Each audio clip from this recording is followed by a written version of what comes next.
இந்த ஒரு நாடகத்திற்கு எங்களுக்கு ஆக்கத்தையும் ஊக்கத்தையும் கொடுத்து எங்களை நடிப்பதற்கு தூண்டியதான மதிப்பிற்கும் மரியாதைக்குரிய டிசு தலைமை அவர்களுக்கு நன்றி செலுத்துகிறோம். உண்மையிலே 6 வயதில் இருந்து 60 வயது வரைக்கும் அனைவரும் தெரிந்ததான வேதாகமத்தினுடைய ஒரு ஓமை கெட்ட குமாரன், இளைய குமாரன் என்று நாம் சொல்லுவோம். உண்மையிலே இது நாடகம் அல்ல, நிஜ வாழ்வில் நாம் சந்திக்கின்ற அனுபவம். குடும்பம் என்பது ஒரு கோயில், அது அன்பினால் சிறுக சிறுகதாக கட்டப்படுவது. அதிலும் அது தேனில் நகைத்தெடுத்த பழாச்சுளையில் நினைவுறுத்தக்கூடியதான ஒரு அருமையான ஒரு அமைப்பு. தாயும் தகப்பனும் நம் கண்முன்னே காண்கின்ற தெய்வங்கள். இது இன்றைய சில வாலிபர்களுக்கு புரிவதில்லை. இந்த குரு நாடகம் வெறும் கதை அல்ல, நிஜம். எனவே இதை இந்த கெட்ட குமாரன் அல்லது இளைய குமாரன் என்று உச்சரிக்கின்றதான இந்த கதாபாத்திரத்தை உள்ளடக்கி இதை மையமாக வைத்து மனம் திருந்திய மைந்தன் என்று கதைக்கேற்றபடி நாங்கள் காட்சிகளை வடிவமைத்திருக்கிறோம். ஒன்று, தகப்பனோடு தோளோடு தோளாக இருக்கும் மூத்த மகன் ஒரு பக்கம், தகப்பனின் நண்பரை வேண்டாம் என்று உதறி தள்ளி நண்பர்களே போதும் என்று சொல்லுகிற இளைய குமாரன் ஒரு பக்கம். இளையவன் சொத்தை பிரிக்கிறான், தூர தேசம் போகிறான், நண்பர்களோடு கூட சேர்ந்து கொண்டு சென்ற பணத்தை துன்மார்க்க வழியில் செலவு செய்து தனிமரமாய் நிற்கிறான். ஆதரவற்ற அவனுக்கு ஆறுதல் கிடைத்ததா? இறுதியில் தகப்பனுக்கும் அவனுக்கும் நடக்கின்ற பாச போராட்டம் தான் என்ன என்பதை இந்த திரையிலே நாம் பார்த்து விடுவோம். இதில் தகப்பனாராக மேஜர் கே பெஞ்சமின் அவர்களும், இளைய குமாரனாக மேஜர் டி ராஜன் அவர்களும், மூத்த குமாரனாக மேஜர் ஜஸ்டின் அவர்களும், பண்ணைகள் வைத்திருக்கும் பண்ணையாளராக கேப்டன் ஜெயசுராஜ் அவர்களும், இளைய குமாரின் நண்பர்களாக major Punitha Baskar, captain Marshal, captain Asis Paulraj அவர்களும், பணியாளர்களாக ஆசிலரி கேப்டன் லாரன்ஸ் அவர்களும், மேஜர் ஜெயக்குமார் அவர்களும், மேஜர் நல்லகுமார் அவர்களும், கேப்டன் சாகராஜும், பின்னணி இசைக்கு பொருத்தமாக மேஜர் சுரேஷ் அவர்களும் இதில் பங்கேற்றிருக்கிறார்கள். இதோ நாடகத்துடைய முதல் காட்சியை நீங்கள் கண்டுகளிப்பதற்காக ஒரு சிறிய இசை போடுவதற்கு பிறகு முதல் காட்சி இதோ ஆரம்பமாகும்.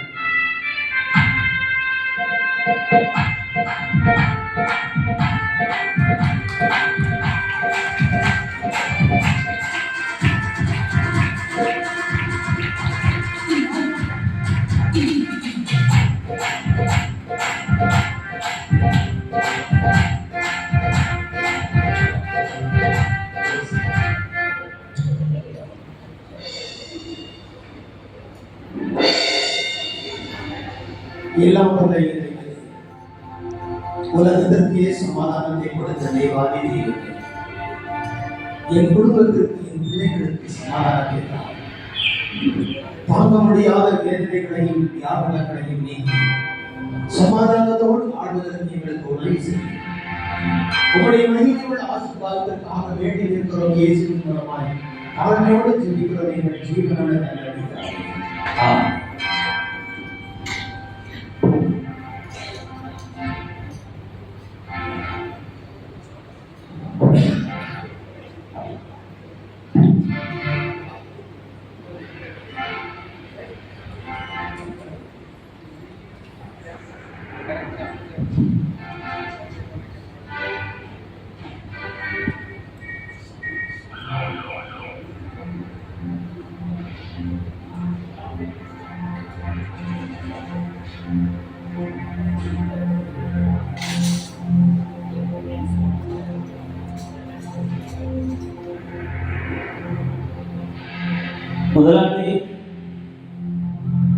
முதலாளி எங்க இருக்கீங்க?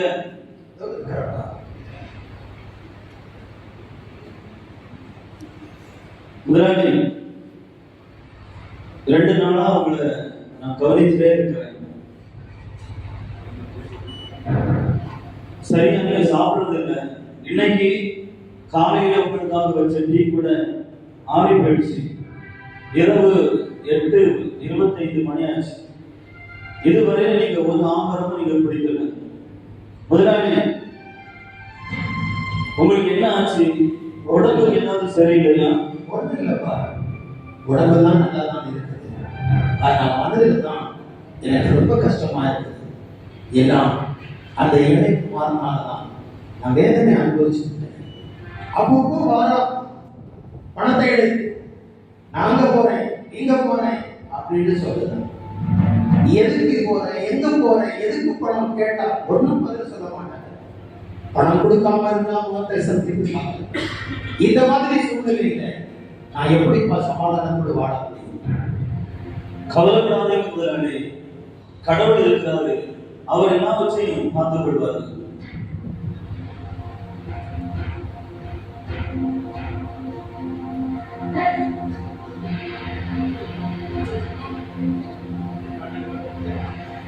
அப்பா அப்பா அப்பா பயங்கர வேலை செய்ய போறேன். நிறைய வேலைகள் செய்ய வேண்டியது இருக்குது. போன வாரம் செய்ய வேலைக்கு காசுகள் எல்லாம் செட்டில்மெண்ட் பண்ணிட்டேன். அப்புறம் இன்னும் கொஞ்சம் ஆட்களுக்கு தேவைப்படக்கூடியதாக இருக்குது. ஒரு 15 பேரை நான் கூட்டிட்டு போறேன். மண்ணடியில் இருந்து சேகரமாக சொல்லியிருக்கிறாரு. அவரை நான் கூட்டிட்டு போறோம்ப்பா. போயிட்டு சாயங்காலத்துல நான் வருவேன். சரிப்பா, பார்த்துக்கோ. சரியா? சரி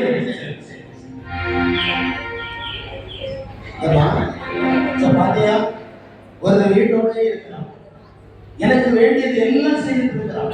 வேலைக்கு போறான், வயலுக்கு போறேன், வேலை செய்யறேன், வேலைக்காரர்களை கூட்டிட்டு போறேன் அப்படின்னு சொல்லி அவன் ஆட்களை தேடிட்டு போறான், கூட்டிட்டு போறான், வேலை செய்யறான், என் கூடவே இருக்கிறான்.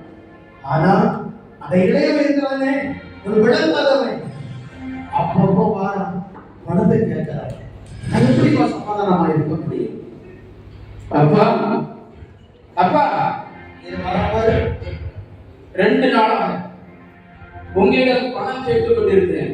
என் நண்பர்களோடு சேர்ந்து சுற்றுலா நான் செல்வதற்காக. நீங்கள் தரமாட்டேன் என்று சொல்கிறீர்கள். உங்களுடைய மனசில் என்னதான் நினைத்துக் கொண்டிருக்கிறீர்கள்? ஏய், நீ என்னப்பா அப்பப்போ வந்து பணத்தை கேட்கிற? இதுக்காக உனக்கு பணம்? எங்க போற? பணத்தை என்ன செய்யற? யாரோட சொல்லுகிற? இதெல்லாம் உனக்கு தேவையா? யோசிச்சு பாரு. மன்னன் பாரு, எவ்வளவு அழகா வேலை செய்யறான், வீட்டோட இருக்கலாம். ஆனா நீ எங்கேயோ போற, எப்பவோ போற, எங்கிருந்தோ வர, இஷ்டத்துக்கு பணத்தை கேட்கிற. உனக்கு நல்லா இருக்கா? யோசிச்சிருக்கா? அதெல்லாம் பற்றி எனக்கு கவலை இல்லை. நீங்கள் ரூபாய் தர முடியுமா, தர முடியாதா? என்னுடைய சொத்தை பிரித்து வைங்க. நான் என் நண்பர்களோடு சென்று நான் சந்தோஷமாக இருக்க போகிறேன்.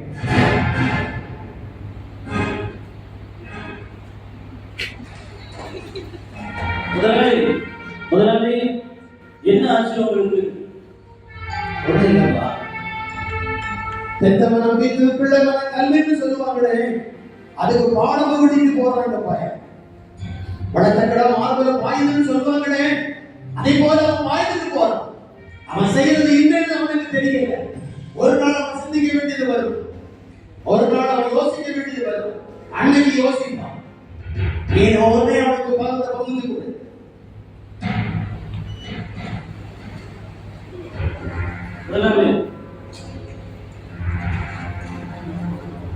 உங்களை நம்பி நிறைய பேர் வாழ்ந்துட்டு இருக்கிறாங்க. இப்ப இந்த நிலைமையில உங்க இளையகுமார் நினைச்சு நீங்க ரொம்ப வேதனைப்பட்டா உங்க உடம்பு தான் விட்டு போகும்.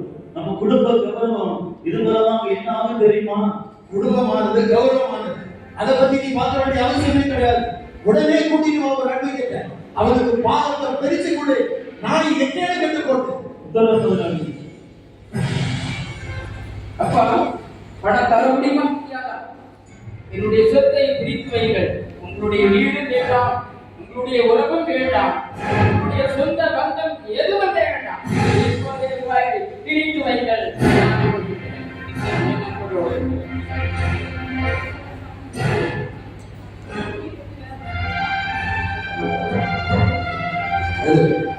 நீ உடனே ஒரு அட்வொகேட் கொண்டு வா. நம்ம சொந்த பிரிச்சு கொடுப்போம். குடும்ப கௌரவத்தை நீ பார்க்க வேண்டிய அவசியமே கிடையாது. உடனே அதை செய். யாரு?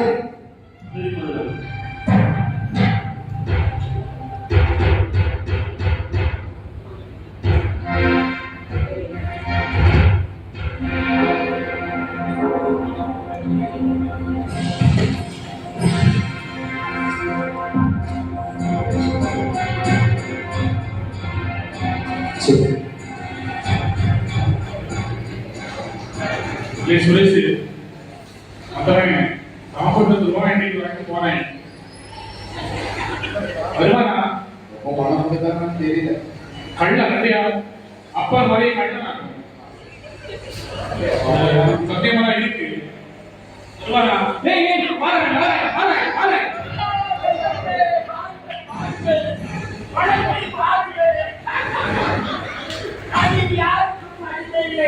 நாம் சந்தோஷமாக இருக்கலாம், உல்லாசமாக இருக்கலாம்.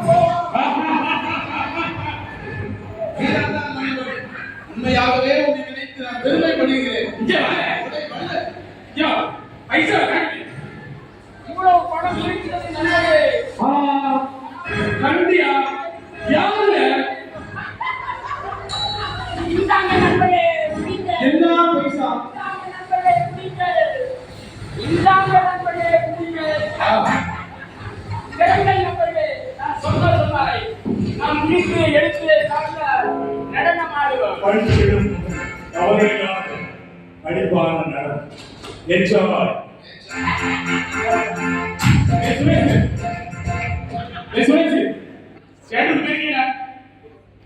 இல்லடா போகிறேன். இல்லடா உங்க அப்பா மட்டும் ஒன்னே விசாரிக்க மாட்டேங்கிறோம். எல்லா இடத்துக்கும் போறோம். ஒரு இடத்துக்கு கூட்டிட்டு போனல அவன் எங்கெங்கெல்லாம் போடுவோம் அங்கெல்லாம் கூட்டிட்டு போறோம். சரியா? இந்த மாதிரி கூட்டிட்டு போறேன். சந்தோஷமா இருப்போம்.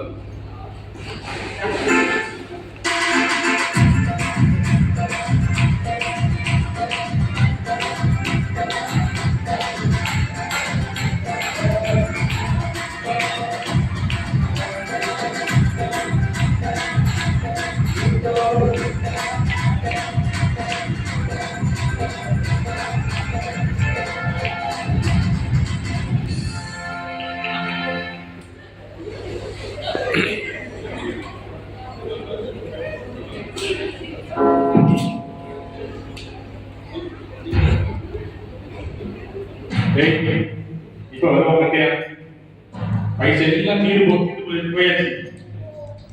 இனி அவனை நம்ம கட் பண்ணணும். அவன மாதிரி இடிச்சவாய் அப்பா இடிச்சவாய் நோய் எவனா கிடைக்கும். நீ அவனதான் பிடிச்சு வைக்கணும். சரியா? இந்த பையனை கிட்ட சேர்ந்துருவேன்.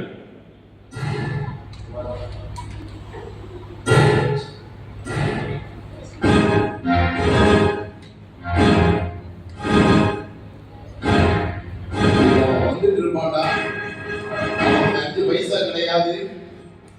இனி அவன் நம்ம கூட்டத்துல நம்ம சேர்க்கவும் கூடாது. இனி அவனை மாதிரி வேற ஏதாவது இளிச்சவாயை மாட்டுவான். அவனை வச்சு நம்ம காலத்தை ஓட்டிடுறது. போனை சுவிட்ச் ஆஃப் பண்ணு. இந்த பையன் விழுந்தா விழிப்பான். போனை சுவிட்ச் ஆஃப் பண்ணு.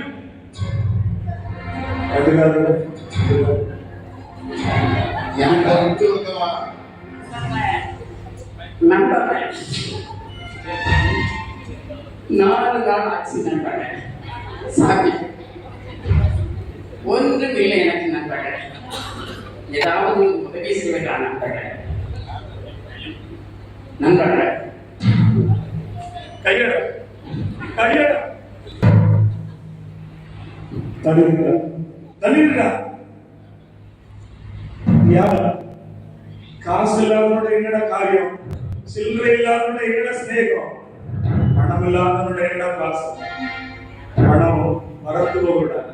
நாகரிகம் இல்லாத முட்டாள். நீங்களா நண்பர்களே எப்படி பேசுகிறது?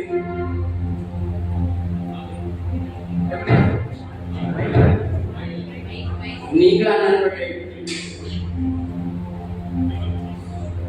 நண்பர்களே அவர்தான் அப்படி சொல்கிறான். நண்பர்களே நீங்களா எனக்கு உதவி செய்யக்கூடாதா? சரியா பாரு. எங்க இருக்கீங்க நீ? 5 பைசா தந்தா பிச்சைக்காரங்க. ஒரு சோத்து கழிவுடா. போய்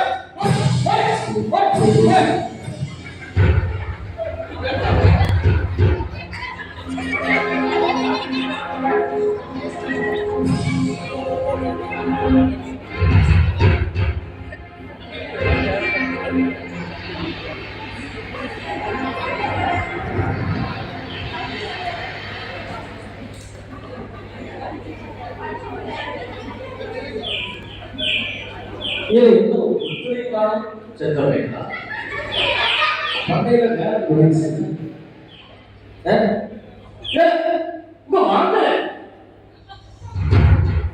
இங்க வாங்க. 2 பேரும் எங்க இருக்கீங்க? உடனே வேலை நடக்குது. ஆமாய்யா, பண்ணையில வேலை நடக்குது. வேலை நடக்கிறதுல நான் கேள்விப்பட்டேன். இல்லையா, பண்ணையில மூச்சு மாறிக்கல செத்த பைக்கலாம். உண்மையா வேலை நடக்குதுயா? வேலை நடக்குதா? ஆமா. நான் வந்து பாப்பேன். ஆமாய்யா. வேலைக்கு ஆளு வந்திருக்கா?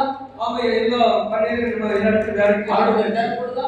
இது ஆடு தேவைப்படுதா செத்த பையல? இல்லையா, அப்போ யாரும் தேவைப்படாது. இல்லையா? வேலை நடக்குதா? இல்ல நீ 100 அப்படியா? சரி சரி வா. முதலாளி யார கூப்பிடுறாங்க? யாருக்கு கேட்கல? சாப்பிட்டு 4 நாள் ஆச்சு முதலாளி. செத்தப்ப நான் என்ன செய்யணும்? ஏதாவது ஒரு வேலை கிடைக்குமா முதலாளி? வேலையா? அவன் கஞ்சிக்கு வழி இல்லாம இருந்தான். ஊர்ல வேற பணம் பன்னெண்டு வேற பஞ்சம் தலைவிரிச்சு அடிக்கிட்டு இருக்கு. சாட்டுக்குதிருக்கு மேக்கப்பட்டது பழத்தாங்க சாட்டுக்குதிரா வேலை என்ன செய்யும்? இதாவது வேலை போட்டுட்டாங்க. பண்ணையில ஒரு பள்ளி கிடக்கு. பண்ணி கிடக்கா? அது பள்ளி கட்டிட்டு வர அப்படியா? பண்ணி வேண்டியா? அந்த வேலை போதும் முதலாளி. சரி 2 பேரும் கூட்டிட்டு பண்ணி தொழில் கொடுக்கல. பண்ணி வைக்கட்டும்.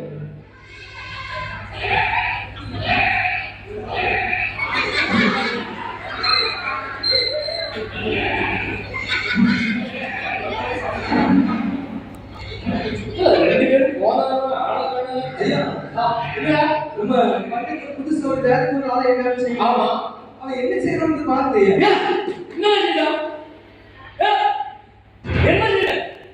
பண்ணி கொஞ்சம் நீங்க பண்ணி எல்லாத்தையும் கொஞ்சம் பசியா என்ன அடிச்சு வெளில வந்துங்க.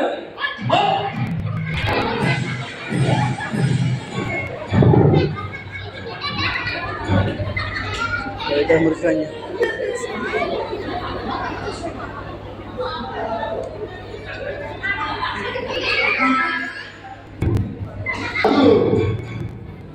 மது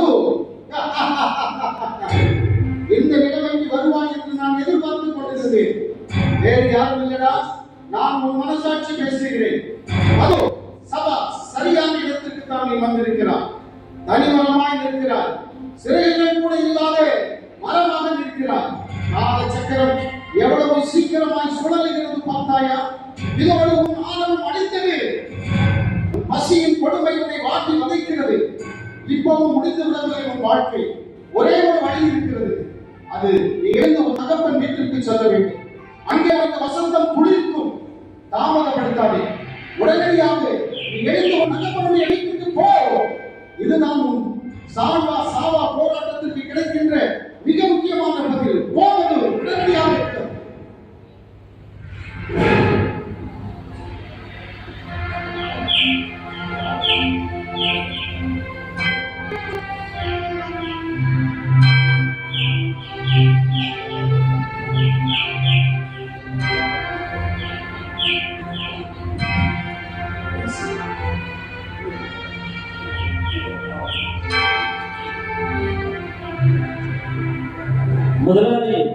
முதலாளி உங்க இளைய பையன் தூரமா போன மகன் திரும்ப அவங்களை தேடி வருகிறாரு. அதுவும் ரொம்ப கந்த கோரமாட்டு திரும்ப வந்துட்டு பார்க்கவே ரொம்ப கஷ்டமா இருக்கு. என்னது? எனக்கு மகனா? ஏன் மகனா? இளைய மகனா? மகனே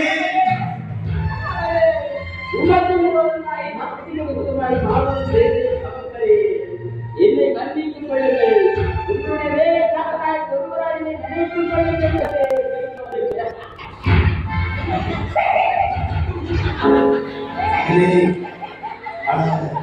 அடாத எத்தனை நாளும் அவன்கிட்ட சொல்லி எழுந்து எழுந்து கவலைப்படாத கவலைப்படாத.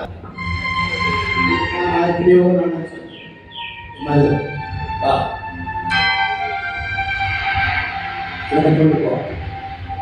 இல்லாத குளிக்க நல்ல புதிய வஸ்திரத்தை போடு. மோதிரத்தை போடு. ஒரு அழகான இடம் காலையை உடனே செய். என் மகன் மறிப்போன் மறுபடியும் வந்திருக்க காணாமல் போனோம். இப்பொழுது அவன் கண்டுபிடிக்கப்பட்டிருக்க. இன்றைக்கு ஏற்படுகிற சந்தோஷம் இது நாள் வரையும் அவன் அனுபவிக்காத சந்தோஷமாக இருக்கட்டும். உடனே செய். யார் அங்கே? இவனை அழைத்து கொண்டு செல்லு.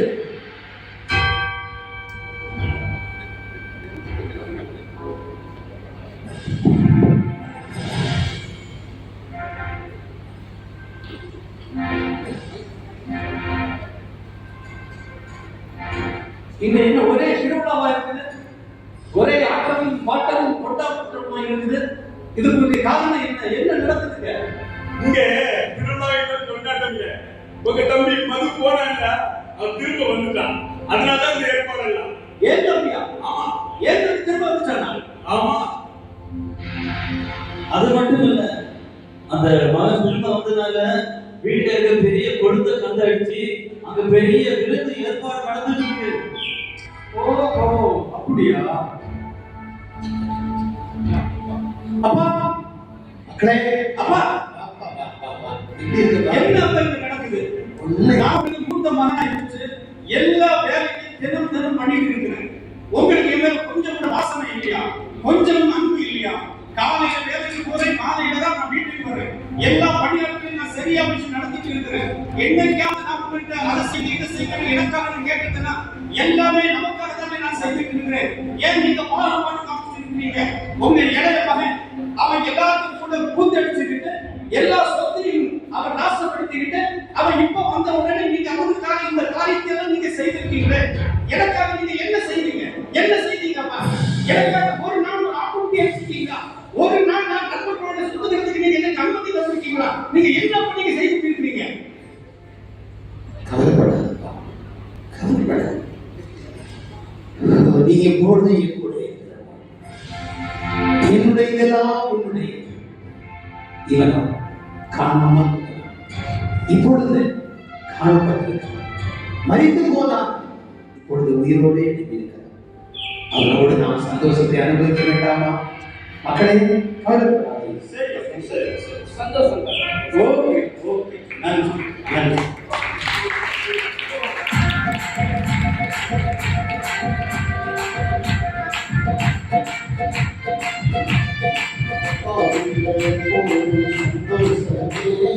ஆடலும் பாடலும் சந்தோஷமே, ஆடலும் பாடலும்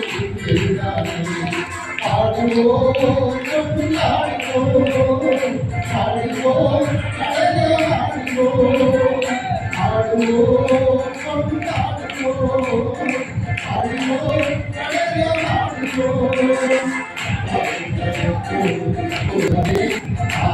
பாடலும்